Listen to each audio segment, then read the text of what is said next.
नमस्कार शेतकरी मित्रांनो, मी आपला कृषी तज्ञ, कृषी मित्र, crop doctor PM Yadav Patil Rampurikar, all crop development 80-20 farming business school Rampuri Budruk. शेतकरी, FPO farmer producer company, coach आणि अंतरप्रेन्योर सर्व शेतकऱ्यांना आज प्राकृतिक कृषी याविषयी माहिती तंत्रज्ञान सादर करीत आहे। तरी सर्व शेतकऱ्यांनी लक्षपूर्वक हे टेक्निक आणि तंत्रज्ञान आत्मसात करावं ही सर्वांना माझी विनंती आहे। सर्वांना समजेल अशा भाषेत मी संभाषण करेल, म्हणजेच पूर्ण भारतवर्षासाठी ही दीप महोत्सव सर्वांसाठी उज्ज्वल ज्ञानाचा दीप प्रज्वलन सर्व शेतकऱ्यांच्या अंतर्मनामध्ये होईल अशी मी भाषा उपयोग करतो, म्हणजेच सर्वांची आपली आवडती हिंदुस्थानी भाषा हिंदी।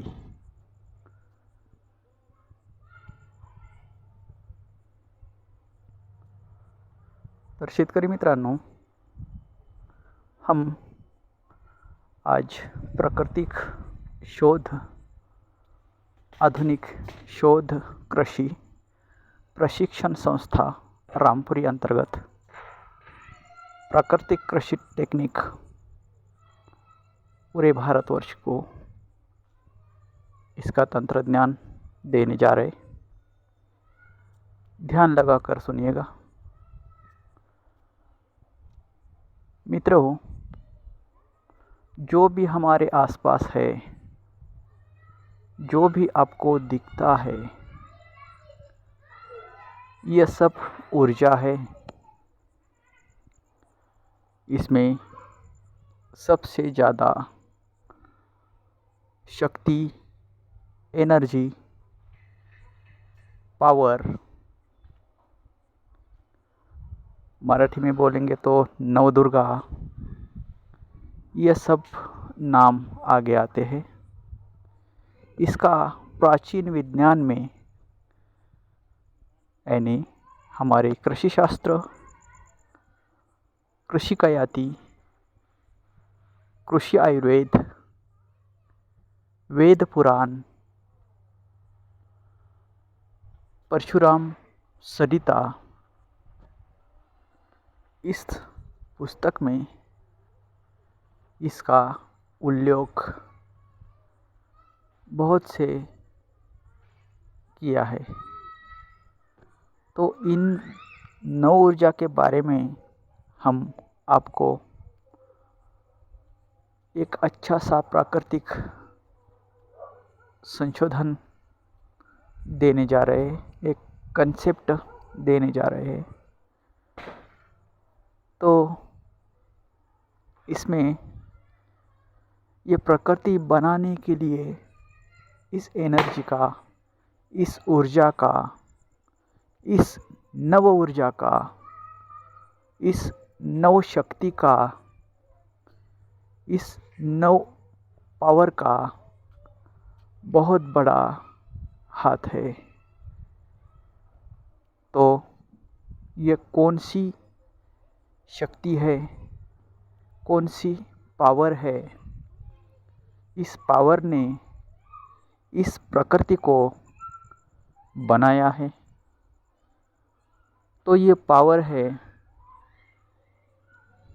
सबसे पहले पंच महाभूत को बनाया गया और उन पंच महाभूत को सर्वसामान्य जन को समझने के लिए हमारे ऋषि मुनियों ने उनको बताया, सब पब्लिक को बताया कि ये भगवान है, भगवान यानी क्या? तो उन्होंने भगवान नाम का उल्लेख पंच महाभूतों से जुड़ के किया था। तो भगवान यानी भ यानी भूमि, ग यानी गगन, व यानी वायु, अ यानी अग्नि, न यानी नीर पानी। भूमि, गगन, वायु, अग्नि, नीर क्या बन गया? भगवान। इस भगवान नाम का अर्थ ही पंच महाभूत है। तो इन पंच महाभूत किससे बना? तो ये पंच महाभूत बना नव ऊर्जा से। ये नव ऊर्जा का नाम मैं आपको अभी बता देता। नव ऊर्जा का नाम है, पहली ऊर्जा पावर यानी शैलपुत्री, दूसरी ऊर्जा यानी पावर ब्रह्मचारिणी, तीसरी ऊर्जा यानी पावर चंद्रघंटा, चौथी ऊर्जा यानी पावर कुष्मांडा, पांचवी ऊर्जा यानी पावर स्कंदमाता, सातवीं ऊर्जा यानी पावर कात्यायनी, सातवीं ऊर्जा यानी पावर कालरात्रि, आठवीं ऊर्जा यानी पावर महागौरी, नौवीं ऊर्जा यानी पावर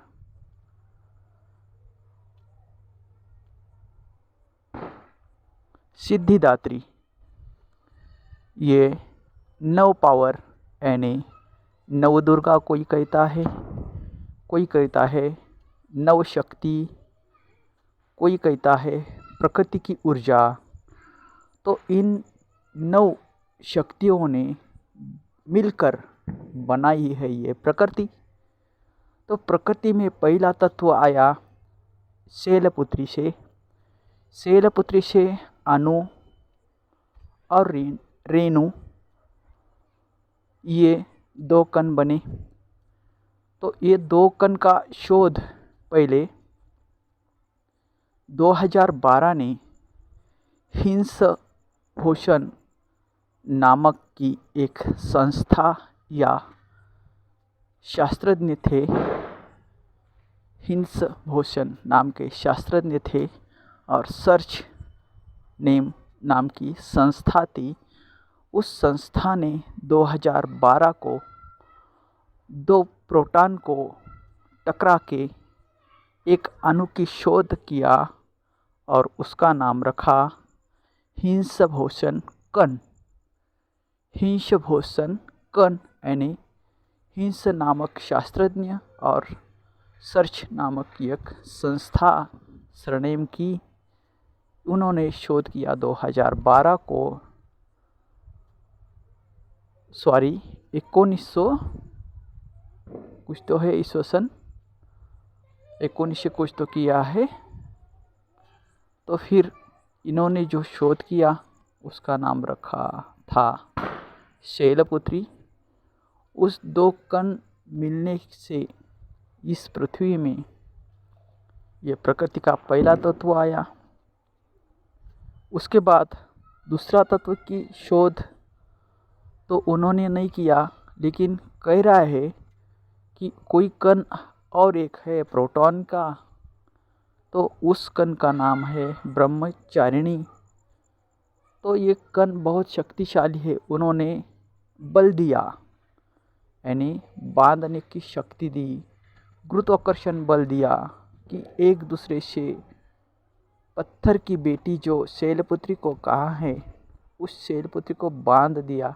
यानी ना तो बहुत दूर जा सकती है ना तो बहुत पास आ सकती है। उस कण ने उस कण को बांध लिया। और तीसरा जो शक्ति है, पावर है, उसका नाम है चंद्रघंटा। तो चंद्रघंटा ये नामक का कण, इसका क्या काम है? ये काम करता है ध्वनि को प्रज्वलित करना,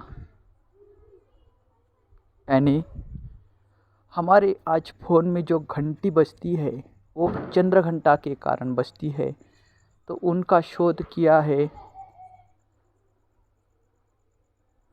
हिंस, उनका शोध किया है 2012 में। तो उनका शोध होने के बाद ये जो इलेक्ट्रिक टेक्नोलॉजी आ गई, तो उसका जो हमारे फ़ोन में इस्तेमाल हुआ चंद्रघंटा का, इसको आधुनिक विज्ञान ने नाम दे दिया आधुनिक विज्ञान ने नाम दे दिया इलेक्ट्रिक मैग्नेटिक वेव्स। और हमारा ऋषि मुनियों ने जो नाम दिया था वो नाम था चंद्रघंटा। और उसके बाद एक कण और आया संशोधन में, उसका नाम था कुष्मांडा। कुष्मांडा यानी एक बहुत बड़ा ग्रह, और उसको जब भी आवाज़ आएगा, उसको हमारे शोध संस्था ने बताया है, कुष्मांडा यानी कद्दू को जब आप ठोकोगे तो एक जैसी आवाज़ आएगी। तो वो आवाज़ जैसी ग्रहों से आती है, उसी तरह से उसके अंदर से आवाज़ आती है। जब ग्रह का आवाज़ उसके अंदर समाया है, उसका नाम है कुष्मांडा। ये 4 तत्व जब एक हुए तो कुष्मांडा एक शक्ति बन गई। और वो शक्ति मतलब गगन तत्व आ गया, आकाश तत्व आ गया। और आकाश तत्व आ गया तो आकाश तत्व को हमारे विज्ञान ने या प्राचीन विज्ञान में कहा है आकाश तत्व यानी पिता तत्व। तब पिता तत्व आ गया तो माता तत्व आ ही गया, मतलब 4 शक्ति मिलके पिता तत्व आ गया। और 5वीं शक्ति जो बन गई, 5वां कण जो बन गया, प्रोटॉन, न्यूट्रॉन और इलेक्ट्रॉन मिलके, तो अणु, रेणु, जीवाणु बन गया। प्रोटॉन, न्यूट्रॉन, इलेक्ट्रॉन, अणु, रेणु, जीवाणु बन गया।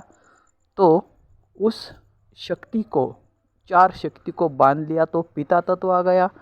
5वीं शक्ति अपने आप बन गई यानी भूमि आ गई। तो भूमि को हमने कहा है माता तत्व। तो पिता तत्व 4 शक्ति से बन गया, 5वीं शक्ति बन गई माता तत्व पृथ्वी। और उसके बाद 6ठी शक्ति जो है, 6ठी शक्ति को क्या किया, इन 5 शक्तियों ने पिता तत्व बन गया, माता तत्व बन गया। तो 6ठी शक्ति ने इन 5 शक्ति को तय कर दिया, मतलब उनका जीवन, जो अब जीवन बनेगा ना पृथ्वी पर, हर जीव का जीवन बनेगा पृथ्वी पर।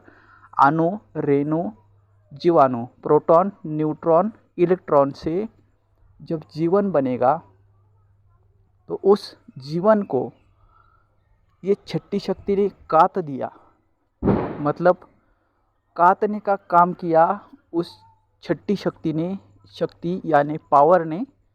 उसका नाम है कात्यायनी।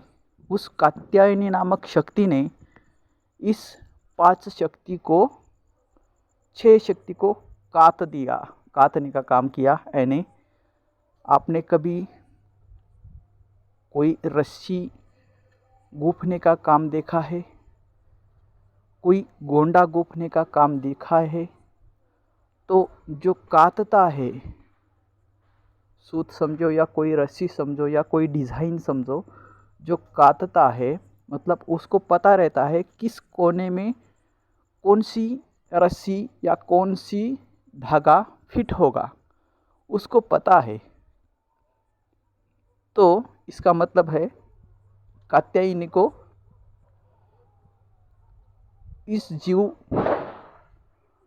इस अणु कौन सा जीव कौन सा अणु और कौन सा जीव कौन सा जीवाणु, यानी अणु रेणु जीवाणु। तो कौन सा अणु और कौन सा जीवाणु, कौन सा अणु से डीएनए बनेगा और कौन से जीवाणु से वो अपना जिंदगी शुरू करेगा, यानी स्वयं डीएनए बन के सामने आएगा और अपना जीवन व्यतीत करेगा। यानी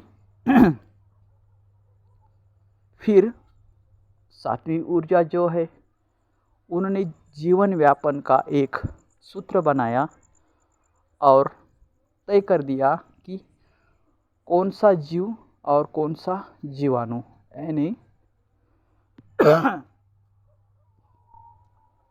हमारे परशुराम पहले कृषि साइंटिस्ट, उन्होंने कहा है जीवो जीवस्य जीवनम, एक जीव दूसरे जीव को जीवन देता है। यानी हमको एनर्जी चाहिए तो ये एनर्जी किसी जीव से मिलेगी।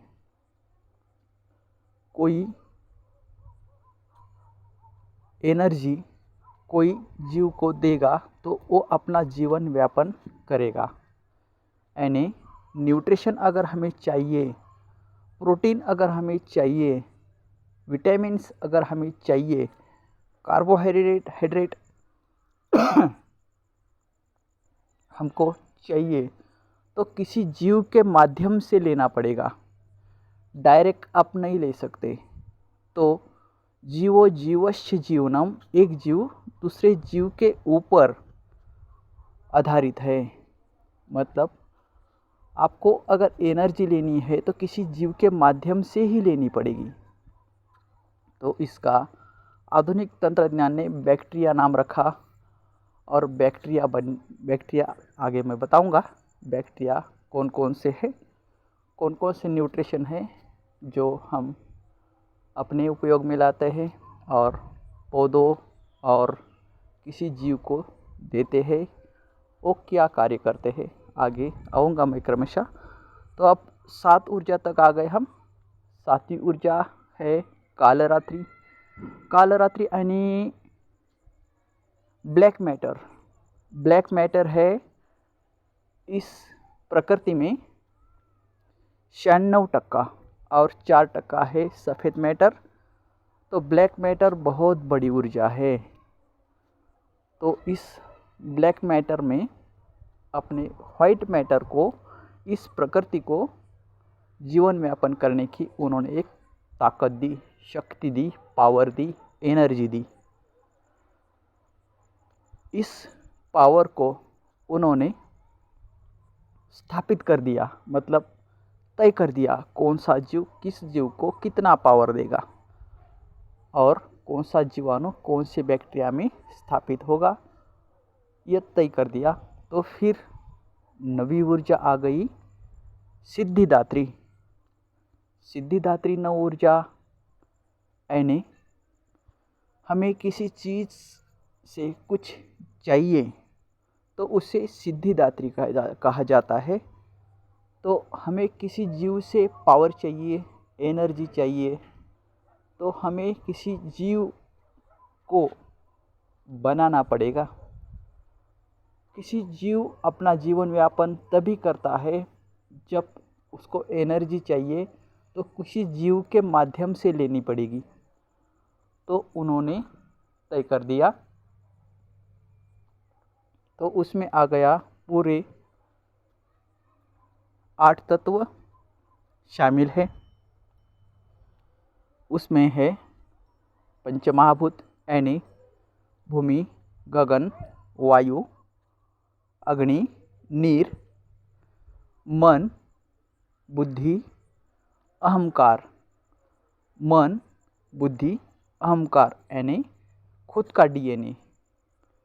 किसी भी जीव या किसी भी बैक्टीरिया, प्रोटॉन, न्यूट्रॉन, इलेक्ट्रॉन का खुद का डीएनए यानी माता तत्व और पिता तत्व से ही बन जाएगा एक पूर्ण प्रकृति का एक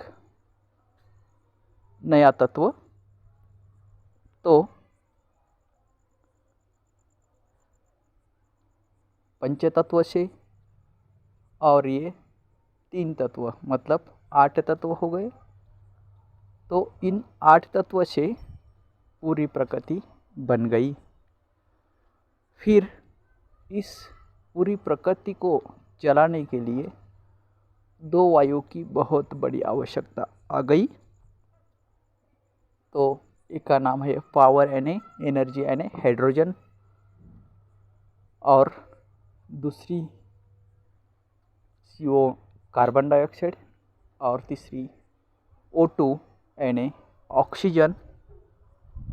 तो इन 3 चीज़ों ने एक पावर बना दी, और इन पावर से 2 जीव इस धरती पर अपना जीवन यापन करने के लिए बहुत बड़ी शक्ति लेके सामने आ गए।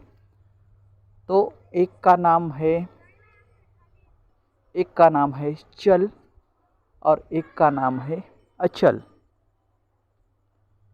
यानी चल जो है अचल को जीवन यापन करने के लिए मदद करेगा, और अचल जो है चल को अपना जीवन व्यापन करने के लिए मदद करेगा। यानी चल वाले जो जीव है उसमें हम आते हैं, इंसान, प्राणी, बड़े बड़े प्राणी आते हैं। उसके बाद जलचर प्राणी आते हैं। उसके बाद कीट पतंग, सारे जीव यहाँ से वहाँ अपने पैर पे चल के या सटक के या उड़ के जा सकते हैं। उनको चल कहा है। चल यानी 1 नंबर कैटेगरी, अचल यानी 2 नंबर कैटेगरी। तो अचल में आता है वृक्ष और फफूंद। जो फफूंद है वो भी एक ही जगह पे बनता है, पूरा जीवन यापन करता है, वहीं पे ख़त्म होता है। और पेड़, वृक्ष वहीं से बनता है, अपना जीवन यापन करता है, वही ख़त्म होता है। ये जीव आ गए 2 नंबर कैटेगरी में। तो जो चल है वो एनर्जी किससे लेगा?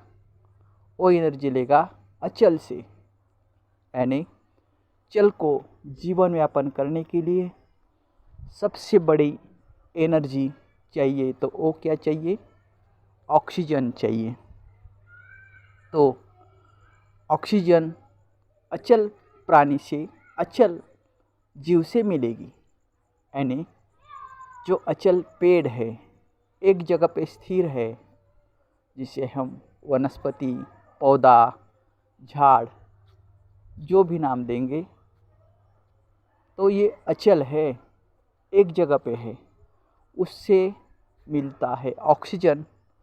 और हम चल जो जितने भी प्राणी प्रजाति है वो सब लेती है ऑक्सीजन, और ऑक्सीजन का पावर लेके अपना जीवन व्यापन करते हैं।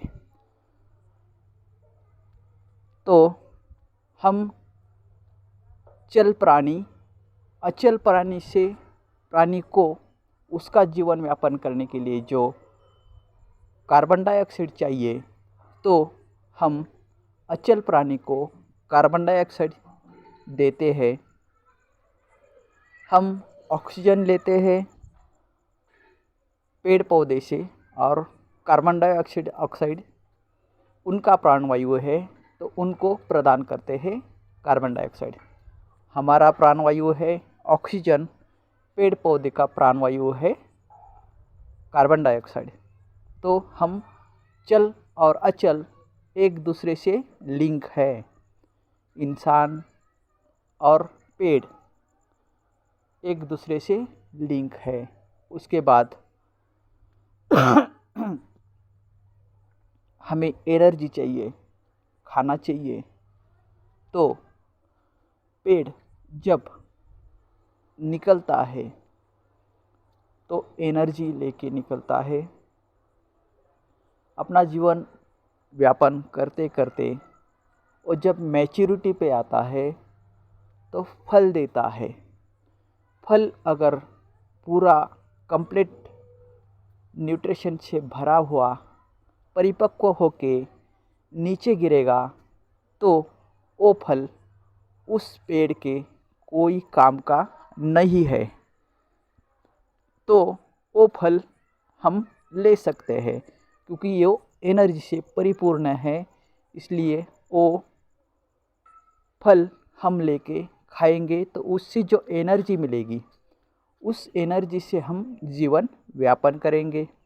और हम जीवन व्यापन करने के बाद उससे एनर्जी जो बर्न हो जाएगी, मतलब हमारी जब मैच्योरिटी आएगी, यानी चलने वाला जो प्राणी है, हम प्राणी, गाय भैंस, कीट पतंग जो भी है, तो वो कुछ खाएंगे, मतलब वो फल खाएंगे तो कुछ निकालेंगे भी ना। जैसा होगा इनपुट वैसा तो होगा आउटपुट। जो खाएंगे वो निकालेंगे। तो हमारे जो खाने के बाद, जो मैच्योरिटी होने के बाद जो निकलता है फल, वो अपने पेड़ पौधे का खाना है। यानी पेड़ पौधे ने जो जीवन व्यापन करने के बाद जो फल दिया वो हमारे लिए एनर्जी है। और हमने जो खा के जीवन व्यापन करके जो मैच्योरिटी के बाद जो फल दिया वो पेड़ पौधे के लिए एक एनर्जी है, एक खाना है। हम पानी पीते हैं, सांस लेते हैं, खाना खाते हैं, जीवन व्यापन करते हैं, मैच्योरिटी के बाद मर जाते हैं।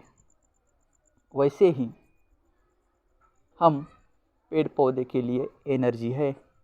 और पेड़ पौधा जब उगता है, जर्मिनेशन होता है, अपना जीवन व्यापन करता है और मैच्योरिटी के बाद फल देता है या ख़त्म होता है, तो उससे जो मिलता है हमारे जीवन व्यापन के लिए परिपूर्ण है न्यूट्रिशन। इससे हम लेके अपना जीवन व्यापन करते हैं। तो हम पेड़ पौधे के लिए एक एनर्जी है और पौधा हमारे लिए एक एनर्जी है। इसलिए ये जो पूरी प्रकृति बनी है ये सिर्फ एनर्जी है। आज माने हवा के अंदर एनर्जी है, हवा के अंदर से एनर्जी निकल के पानी में आ जाएगी। पानी नीर यानी नीर तत्व जब शोषण करेगा इस वातावरण में तो हो जाएगी पेड़ पौधे के अंदर। पेड़ पौधे के अंदर जाने के बाद वो एनर्जी फूड में आ जाएगी, पत्ती में आ जाएगी, फल में आ जाएगी, गेहूं के दाने में आ जाएगी, ज्वार में आ जाएंगी, पालक फूड में आ जाएंगी, किसी आम में आ जाएंगी, एप्पल में आ जाएंगी। तो उससे जब हम खाएंगे शाकाहारी जीव तो वो एक एनर्जी है। हम उस एनर्जी के माध्यम से जीवन व्यापन करेंगे। तो ये सब एनर्जी का ट्रांसफर्म है। मतलब एनर्जी जो शक्ति है, जो ताकत है, जो पावर है, वो सिर्फ पदार्थ में है। और उस पदार्थ के माध्यम से, किसी जीव के माध्यम से ही हम एनर्जी को अपने अंदर लेके अपना जीवन व्यापन करते हैं और व्यापन करने के बाद एनर्जी सिर्फ अपना ट्रांसमिशन का काम करती है। यानी एनर्जी आज हवा में है, कल पानी में है, कल पेड़ में है, किसी पत्ती में, किसी फल में है। जो शाकाहारी जीव है तो वो शाकाहारी जीव फल, फूड, पत्ती, अनाज खाएंगे और वो शाकाहारी जीव जब अपना जीवन यापन करेंगे तब उनको खाने के लिए जो खाना बनाया है तो उसके लिए मांसाहारी जीव है। मांसाहारी जीव यानी सिंह, वाघ, ये जो है ये खाएंगे शाकाहारी जीव को। शाकाहारी जीव को यानी मनुष्य को या गाय, बैल, भैंस, बकरी, इनको वाघ, सिंह खाएंगे तो उनके अंदर जाएंगे ये एनर्जी। हमने जो शाखा से ली है, मतलब सीड से, पत्ती से, भाजी से, फूड से, अनाज से जो शक्ति ली थी, एनर्जी ली थी, जो हमारे अंदर अपना जीवन यापन करने के लिए काम आ रही थी, वो एनर्जी शाकाहारी जीव जब हमें खाएगा, मांसाहारी जीव जब हमें खाएगा तो उसके अंदर जाएगी वो एनर्जी। तो शाकाहारी जीव से एनर्जी मतलब पेड़, पत्ती, फूड, अनाज से एनर्जी शाकाहारी जीव में आ गई। शाकाहारी को जब मांसाहारी जीव खाएगा तो उसके अंदर जाएगी ये एनर्जी, पावर, शक्ति। फिर मांसाहारी जीव को और जब मरेगा या तो वो एनर्जी फिर धरती में जाएगी, यानी भूमि में विलीन हो जाएगी। फिर भूमि में विलीन होने के बाद फिर पौधा उठाएगा, अपना जीवन यापन करेगा और फिर फूड, अनाज, पत्ती बनाएगा, फिर शाकाहारी जीव खाएगा। ये जो पूरा जीवन है काट दिया इसको, यानी उस जीव को मांसाहारी जीव जब अपना जीवन यापन करके जब धरती पर गिरेगा तो उसको खाने के लिए बहुत सारे फंगस, जीव, बैक्टीरिया, डिकम्पोजर के बैक्टीरिया आ जाएंगे, उसको खाएंगे, सड़ाएंगे और फिर वो एनर्जी मिट्टी में विलीन हो जाएगी। फिर मिट्टी में विलीन होने के बाद वहाँ कोई बीज जर्मिनेशन होगा किसी पौधे का, तो फिर वो एनर्जी पौधे उठाएंगे और अपना जीवन यापन करेंगे और मैच्योरिटी के रूप में अनाज, सब्जी, फल, फूड जो भी देंगे, फिर मांसाहारी जीव उसे खाएगा। तो ये जो एनर्जी है सिर्फ ट्रांसमिशन हो रही है, ट्रांसफ़र हो रही है। ये एनर्जी आई कहाँ से, गई कहाँ, इसको वेद भी नहीं जानते। तो ये एनर्जी का खेल है। तो ये एनर्जी बनी है किससे, मैंने अभी बताया आपको, नव ऊर्जा से। जो नव ऊर्जा ने बनाया है ये पूरा विश्व, ये पूरी प्रकृति, और ये पूरी प्रकृति को चलाने के लिए ये एनर्जी का बहुत बड़ा रोल है। तो ये एनर्जी तो फिर हमारे आज के नव आधुनिक विज्ञान ने जो पेड़ को, हमारे पौधे को देने के लिए जो शोध किया, वो कितना किया? उन्होंने अभी तक खाली 23 न्यूट्रिशन, वैसे तो न्यूट्रिशन उन्होंने 13 ही शोध किए हैं। शोध संस्था जो रिसर्च इंडिया या इंडिया के बाहर की जो है, उन्होंने 13 न्यूट्रिशन शोध किया है। नेचुरल न्यूट्रिशन या नेचुरल कुछ घटक है उसको छोड़ के 13 न्यूट्रिशन शोध किए हैं। उसमें है पहले मुख्य द्रव्य जिसको कहा है, उसमें नत्र, स्फुरद, पालाश 3 हैं। फिर द्वितीय अन्नद्रव्य है उस सेकेंडरी न्यूट्रिशन, उसमें है कैल्शियम, मैग्नीशियम, सल्फर। फिर माइक्रोन्यूट्रिएंट्स है सूक्ष्म अन्नद्रव्य, उसमें है जस्त, लोह, मंगल, बोरॉन, कॉपर, मॉलिब्डेनम, सिलिकॉन आणि क्लोरीन। ये 7 है। सिलिकॉन अभी आया शोध में 8वां। तो फिर 3 और 3 6 और ये 7 13 हो गए। और न्यू संशोधन में आया है सिलिकॉन, तो 14 हो गए। तो ये 14 न्यूट्रिशन अभी तक शोध में आए हैं।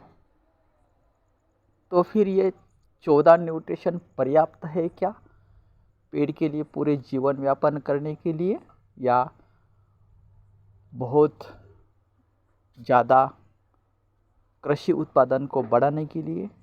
नहीं दोस्तों, हमारे प्राचीन शोध संस्था ने या हमारे ऋषि मुनियों ने बताया है 108 एलिमेंट्स है, 108 न्यूट्रिशन है। तो ये 108 न्यूट्रिशन में से हम आज तक खोज पाए हैं 14।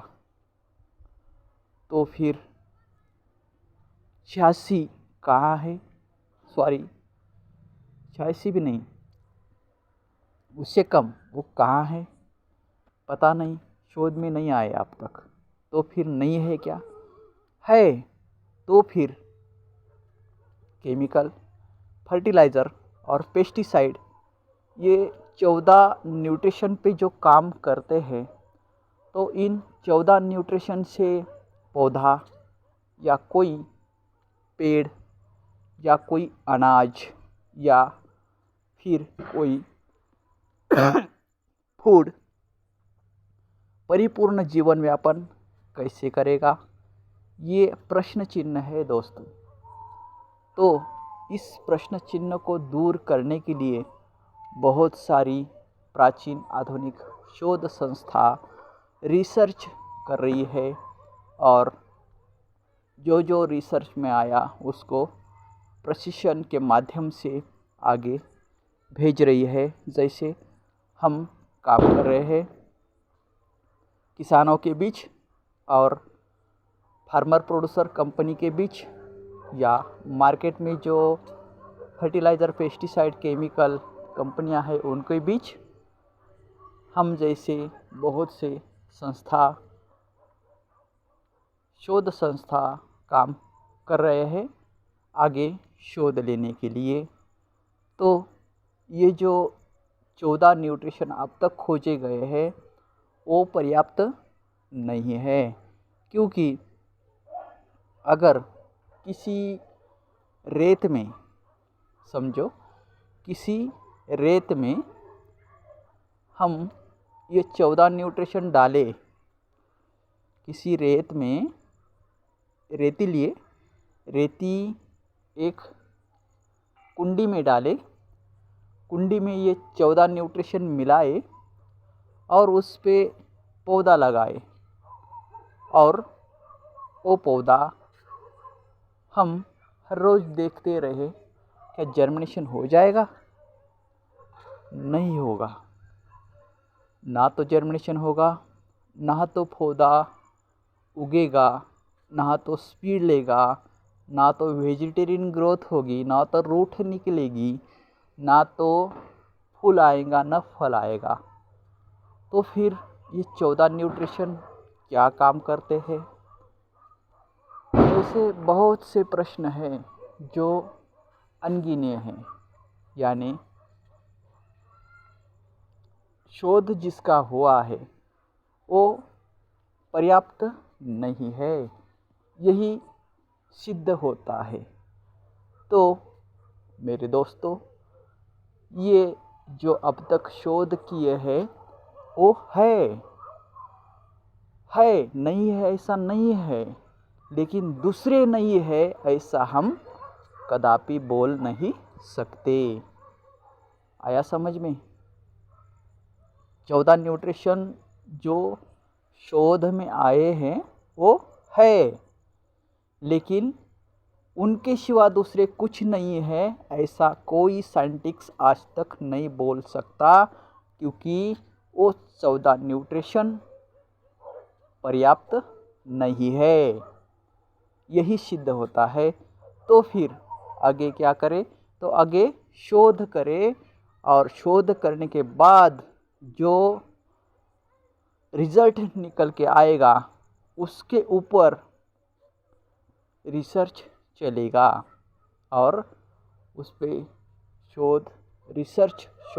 रिसर्च होगा, तो कुछ चीज़ें आगे निकल के आएगी। यानी जो आज तक शोध हुआ है, यानी चंद्र घंटा, इलेक्ट्रिक मैग्नेटिक वेव्स, जो फोन टेक्नोलॉजी है, तो इसको बनाने के लिए कई देशों ने पैसा लगाया, तब जाके एक शक्ति को खोज पाए हम।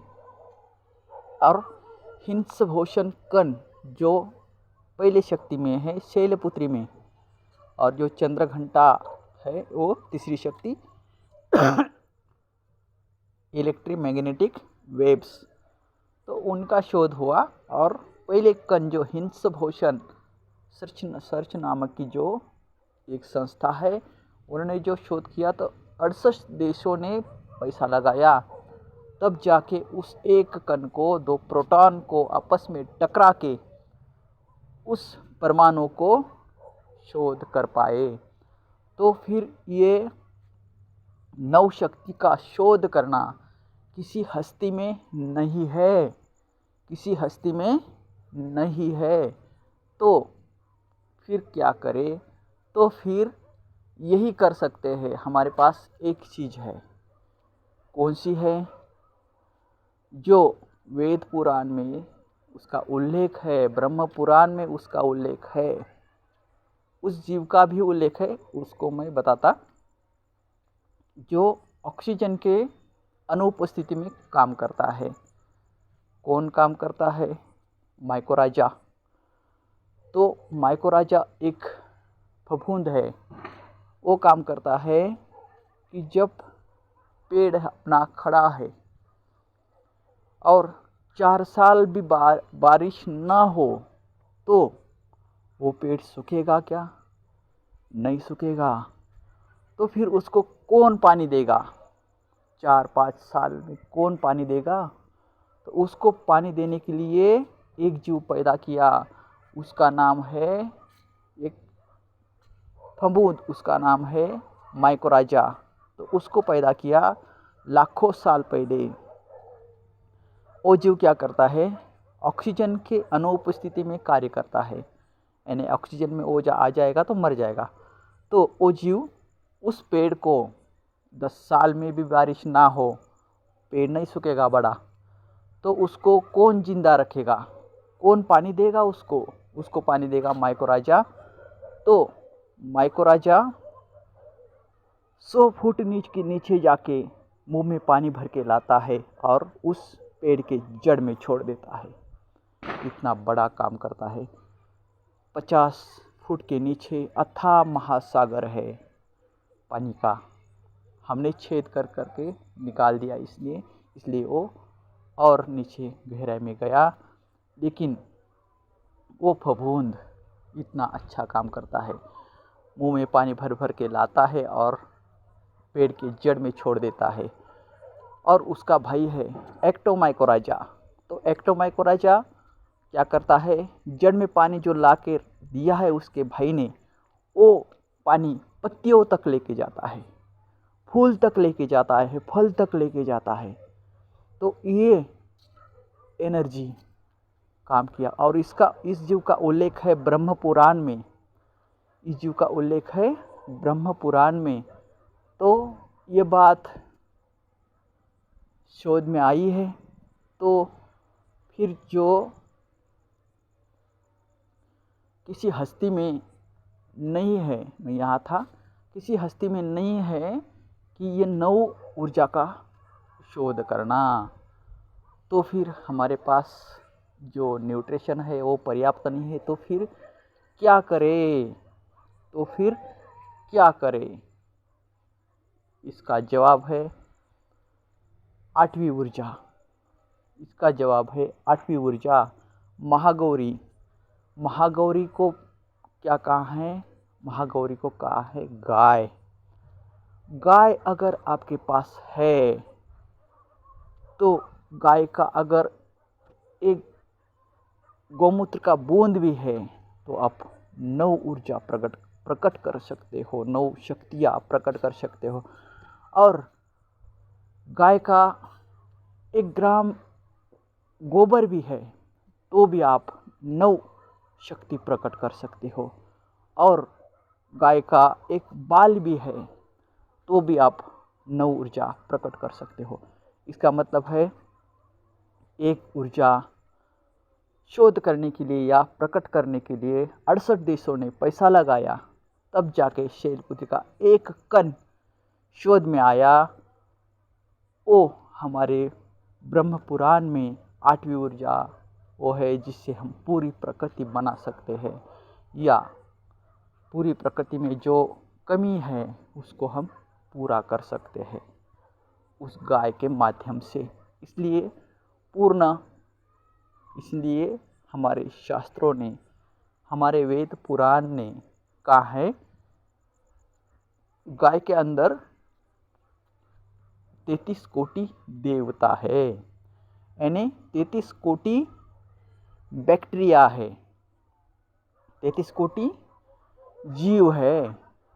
तो उस जीव को हम हमारे पौधे, हमारे जीवन को शुद्ध बनाने के लिए, ताकतवर बनाने के लिए, जीवन व्यापन करने के लिए, पूर्ण बनाने के लिए काम में ला सकते हैं। तो ये एक है साधन हमारे पास। और दूसरा है अग्निहोत्र। अग्निहोत्र में एक पात्र रहता है, षटकोण रहते हैं उसको, षटकोण यानी अग्निहोत्र का पात्र सीधा रखे तो ऊर्ध्व गति के बैक्टीरिया निकलेंगे और उल्टा रखे तो अधोरी गति के बैक्टीरिया निकलेंगे। तो इस गाय से हम पंचतत्व लेंगे, दूध, दही, तूप, गोमूत्र, गोबर, लोनी और तूप। ये जब लेंगे हम पंचतत्व, तो पंचतत्व लेने के बाद जब अब हम अग्निहोत्र करेंगे, तो अग्निहोत्र करने के बाद जो धुआं निकलेगा, मतलब कंडे को जलाएंगे हम, गोबर को जलाएंगे घी डाल के, तो उसके स्वाहा में हम चावल डालेंगे, तो चावल में बहुत सी ताकत है जो प्रोटॉन और परमाणु को विस्फोट होगा, ऐसी ताकत है। तो उस ताकत से घी और गोबर जलने से जो धुआं निकलेगा उसमें पर्याप्त ऑक्सीजन होगा, उसमें पर्याप्त कार्बन डाइऑक्साइड होगा, उसमें क्लाइमेट चेंज करने की ताकत होगी, ग्लोबल वार्मिंग को पूरा कंप्लीट करने की ताकत होगी। इसलिए हमें अग्निहोत्र करने के लिए कहा गया है। गोमय वसते लक्ष्मी, गोमूत्रे वसते धन्वंतरी। इसलिए गाय और अग्निहोत्र और कृषि, ये हमारे आधारभूत 4 स्तंभ है। गाय, अग्निहोत्र, कृषि और शास्त्र यानी माहिती तंत्रज्ञान, यह हमारे 4 स्तंभ है। इस 4 स्तंभ पे खड़ा है पूरा विश्व। तो इससे पहले समझना होगा। इसे समझने के बाद हम कुछ तो कृषि समझेंगे। किसान दोस्तों, कृषि करने की चीज़ नहीं है, कृषि समझने की चीज़ है। इसलिए कृषि को समझना पड़ेगा। आज बहुत से बड़े बड़े देश में शोध रिसर्च जारी है। हमारे देश में भी शोध रिसर्च जारी है। आगे बहुत से शोध रिसर्च सामने आएंगे। तो फिर आज करें तो कृषि कैसे करें, उसको कैसे समझें कि जब न्यूट्रिशन पर्याप्त नहीं है तो हमारे पौधे में हम एनर्जी कैसे भरें, कैसी ताकत उसको पहुँचाए जिससे हम पौधे से बहुत ज़्यादा फल फूल अनाज ले सके। तो उसका एक आधार, दो आधार मैंने बताया। एक बताया गाय और दूसरा बताया अग्निहोत्र। इस माध्यम से हम ये कर सकते हैं। और आज आप जो देख रहे हैं तो पूरे हिंदुस्तान में हम किस चीज़ के पीछे पड़े हैं, आपको समझ में आएगा किस चीज़ के हम पीछे पड़े हैं और सच्चाई उसके उल्टी है। तो कैसे उसे समझे? तो ज्ञान जो प्रसारित हो रहा है ये हमारे जीवन में ज्ञान का उजाला इस दीपावली के माध्यम से दीप प्रज्वलित करके शक्ति लाए या ज्ञान प्रज्वलित करके शक्ति लाए, एक ही है, एक ही बात है। दीप प्रज्वलित करके एक दीप को दूसरे दीपक को लगाया जाए तो ऐसे हजारों दीपक जला के हम प्रकाश को ला सकते हैं, हमारा भविष्य उज्जवल बना सकते हैं। वैसे ही ज्ञान का एक शब्द हमारे अंदर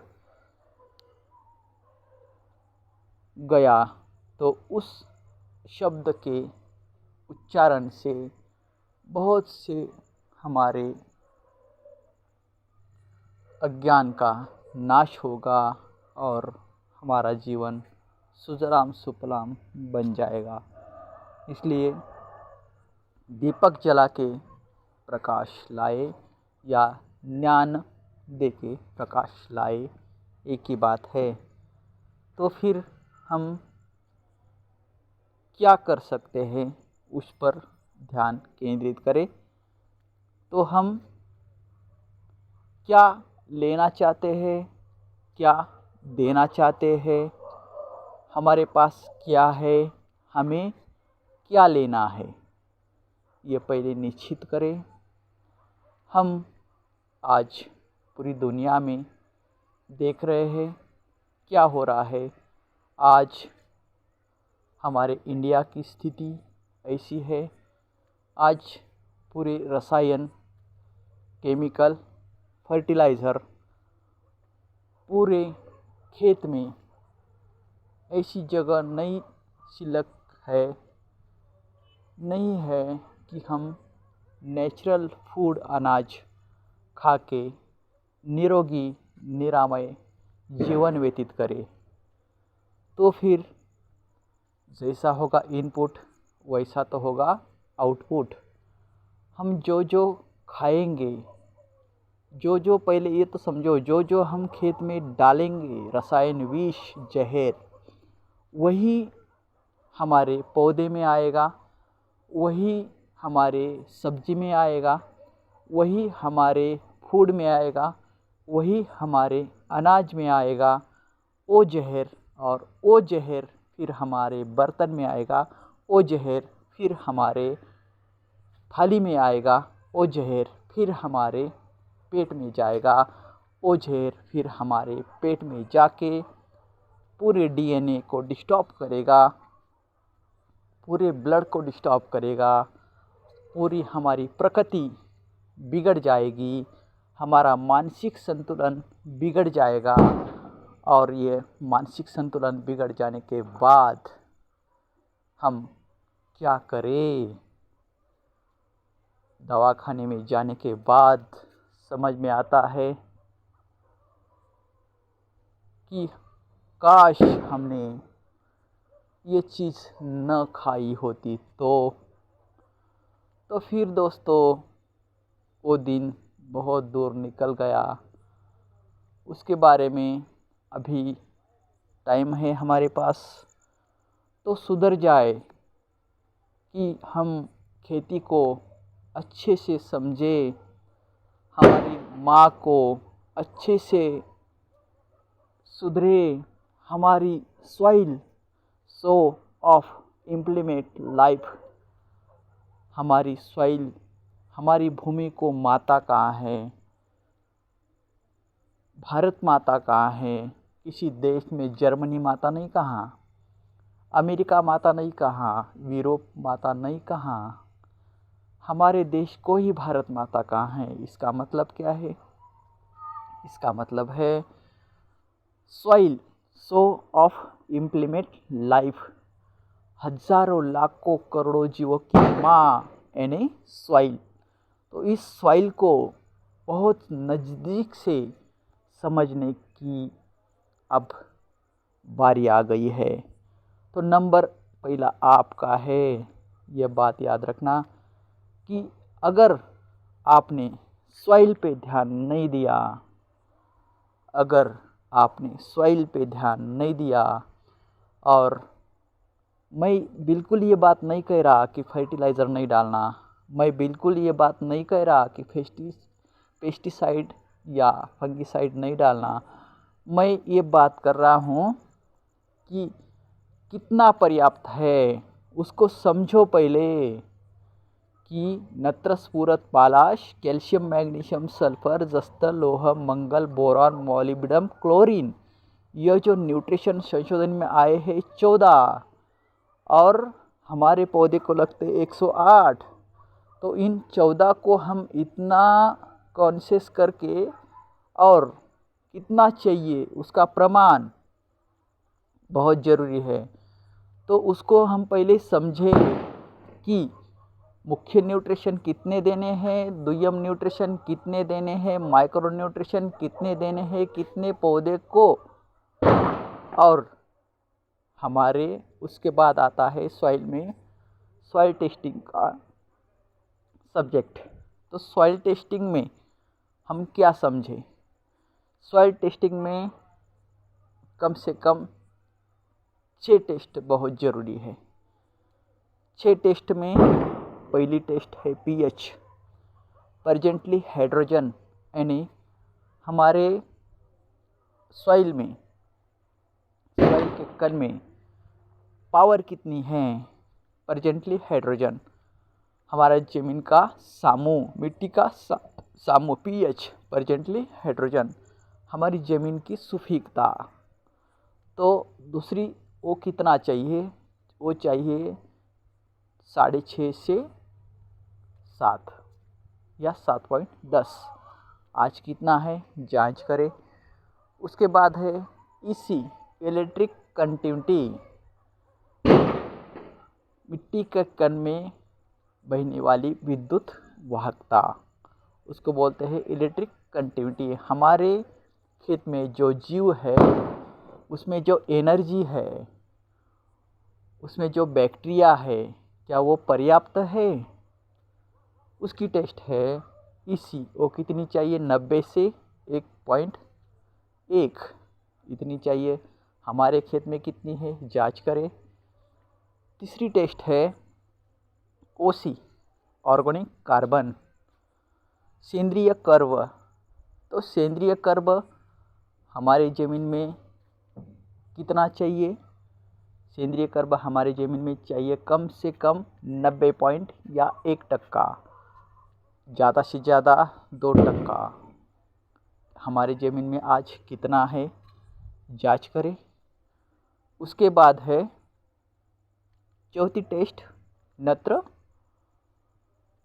नाइट्रोजन हमारे मिट्टी में कितनी है, कितना % है उसकी जांच करें। फॉस्फोरस हमारे ज़मीन में हमारे मिट्टी में कितनी % है उसकी जांच करें। पोटेशियम हमारे ज़मीन में कितनी है उसकी जांच करें।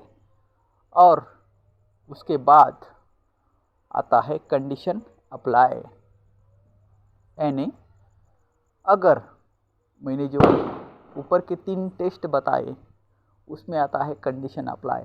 अगर मैंने जो टेस्ट बताई उसके बीच में अगर अपने खेती का टेस्ट है तो ये नीचे का जो फर्टिलाइज़र हम देंगे, मुख्य अन्नद्रव्य नत्रस्फुरत पालाश, कॅल्शियम मॅग्नेशियम सल्फर, जस्त लोह मंगल बोरॉन मॉलिब्डेनम क्लोरीन, मुख्य अन्नद्रव्य, दुय्यम अन्नद्रव्य माइक्रोन्यूट्रल्स, सूक्ष्म अन्नद्रव्य,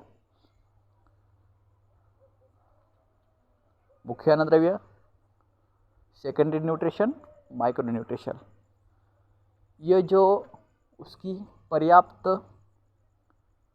जांच है उसके माध्यम से जो हमने पौधा लगा है, कोई भी फसल होगी तो उसका पूरा डोज क्या है, हर महीने में, हर दिन में, हर घंटे में, हर क्षण में पौधा कब न्यूट्रिशन उठाता है। उसके बाद हाइड्रोजन यानी सूर्य प्रकाश, फोटोसिंथेसिस कैसा काम करता है, ये सब पूरा समझना होगा। तो इसके बाद आता है हमारा कंडीशन अप्लाई में निरोगी भूमि की पहचान क्या है।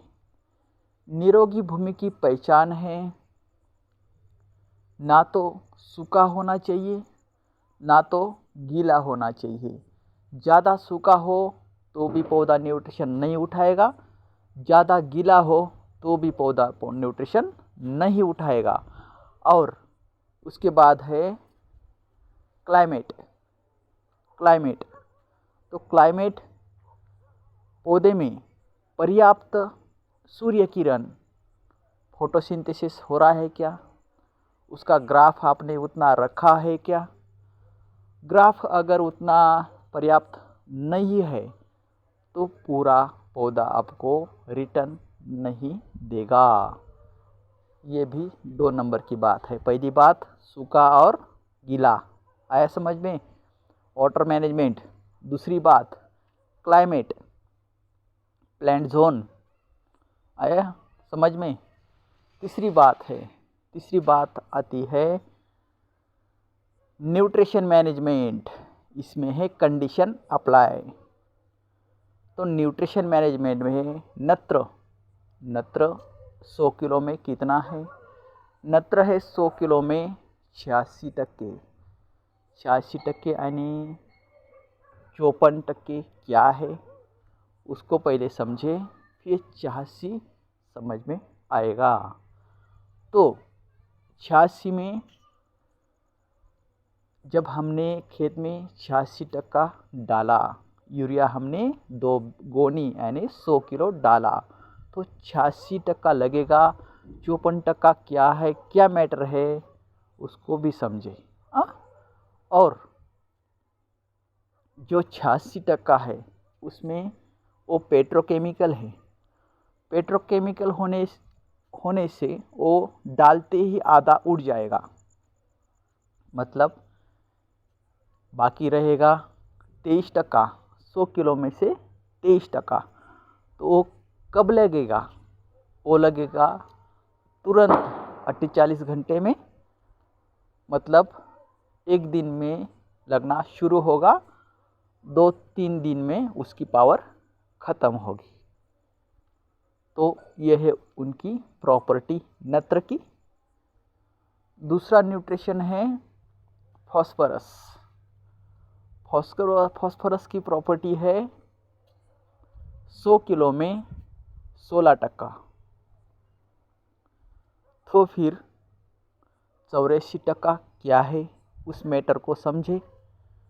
तो ये 16% लगता कब है, यानी हमारे ज़मीन का पीएच कंडीशन अप्लाई में आएगा तब ये 16% लगेगा। तो 16% लगता कब है, 16% लगता है कंडीशन अप्लाई होगा तब, नहीं तो कम लगेगा।